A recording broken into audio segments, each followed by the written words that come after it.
Hour అమ్మా cooking ఛానల్కి స్వాగతం. ఈరోజు మనం మామిడికాయ తొక్కుడు పచ్చడి ఎలా చేయాలో చూద్దాం. దీనికి 4 మామిడికాయలని తీసుకోవాలి. మామిడికాయలని పీల్ చేయండి. స్కిన్ అక్కడక్కడ ఉన్నా పర్వాలేదు. వీడియోలో చూపిన విధంగా పీల్ చేయండి.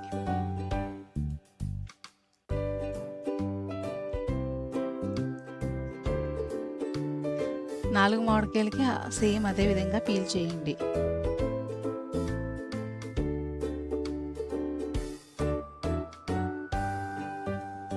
వీటిని వీడియోలో చూపించినట్టుగా కట్ చేయండి. పల్చగా కట్ చేయకూడదు, కొంచెం లావున్నా పర్వాలేదు. 4 మామిడికాయలని సేమ్ అదే విధంగా కట్ చేయండి.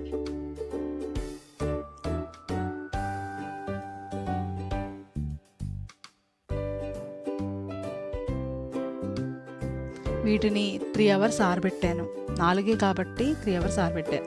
మీరు ఎక్కువ కాయలు చేసుకుంటే 10 గంటలు ఆరబెట్టాలి. ఈ ముక్కలన్నీ ఏదైనా ఒక గ్లాస్ తీసుకుని దానికి తగ్గట్టుగా కొలుచుకోండి. ఏ గ్లాస్ తీసుకుంటే ఆ గ్లాస్తో 4 గ్లాసులు అవ్వాలి ఆ ముక్కలు. మనం అన్నీ కూడా ఈ గ్లాస్ తోటే కొలుచుకుంటాము. దీనికి 1/2 గ్లాసు ఉప్పు సరిపోతుంది. 4 గ్లాసుల ముక్కలైతే 1/2 గ్లాసు ఉప్పు తీసుకోవాలి. కొన్ని ముక్కలను వేసి కొంచెం క్రిస్టల్ సాల్ట్ వేసి మిక్సీ పట్టండి. కచా పచాగా చేయాలి, మెత్తగా చేయకూడదు. అక్కడక్కడ చిన్న చిన్న పీసెస్ ఉన్నా పర్వాలేదు. ఇలాగే మరికొన్ని ముక్కలను వేసుకుని చేయండి. మనం ఏ గ్లాస్తో తీసుకుంటున్నామో ఆ విధంగానే ఈ పచ్చడికి 1/2 గ్లాస్ కారం సరిపోతుంది. మస్టర్డ్ పౌడర్ 1/2 గ్లాసు, పసుపు 1/2 టీ స్పూన్ పసుపు వేసి మొత్తం అంతా కలపండి. మళ్ళీ ఇంకోసారి చెప్తున్నాను, ఏ గ్లాస్తో ముక్కలు తీసుకుంటే ఆ గ్లాస్ తోటే కొలుచుకోండి. 1/2 గ్లాసు ఉప్పు, 1/2 గ్లాసు కారం, 1/2 గ్లాసు ఆవుపిండి, 1/2 టీ స్పూన్ పసుపు వేసి మొత్తం అంతా కలిపి ఒక పక్కన పెట్టండి. ఇప్పుడు మనం తాలింపు వేయడానికి 1 స్పూన్ ఆవాలు, 1 స్పూన్ మెంతులు, వెల్లుల్లి, ఎండుమిరపకాయలు తీసుకోండి. ఈ పచ్చడికి 1.5 గ్లాస్ ఆయిల్ సరిపోతుంది. ముందుగా ఆవాలను వేయించండి. ఆవాలు వేగిన తర్వాత మెంతులను వేసి దోరగా వేయించండి. అది కొంచెం స్మెల్ బాగా రావాలి. స్మెల్ వచ్చిన తర్వాత చిన్న ఎండుమిరపకాయలను వేయించండి. చిన్న ఎండుమిరపకాయలను వేయిస్తే బాగుంటుంది పచ్చడి. ఇప్పుడు మనం స్టవ్ ఆఫ్ చేసి వెల్లుల్లి ముక్కలను వేయించండి. వెల్లుల్లి ముక్కలు వేసిన తర్వాత స్టవ్ ఆఫ్ చేసేయాలి, ఆన్లో ఉంచకూడదు.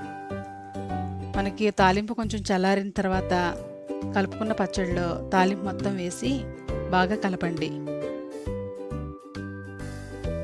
పచ్చడికి మొత్తం తాలింపు అంతా పట్టే విధంగా కలపండి. బాగా పచ్చడి నీట్గా కలుపుకుని చదురుకుని ఓ పక్కన పెట్టండి. ఇలా ఓ పక్కన పెట్టండి. 1 డే తర్వాత చూస్తే అది అలా ఆయిల్ పైకి తేలి ఉంటుంది. ఇప్పుడు బాగా పచ్చడి అంతా కలుపుకొని మీకు మీ టేస్ట్కి తగ్గట్టుగా కారం కానీ ఉప్పు కానీ కావాలనుకుంటే వేసుకోండి. ఇలా పచ్చడిని ఒక గ్లాస్ బాటిల్లో తీసుకోండి. 4 మామిడికాయలతో 2 బాటిల్ పచ్చడి అయ్యింది. ఈ పచ్చడి రైస్లోకి బాగుంటుంది, దోశల్లోకి ఇంకా బాగుంటుంది.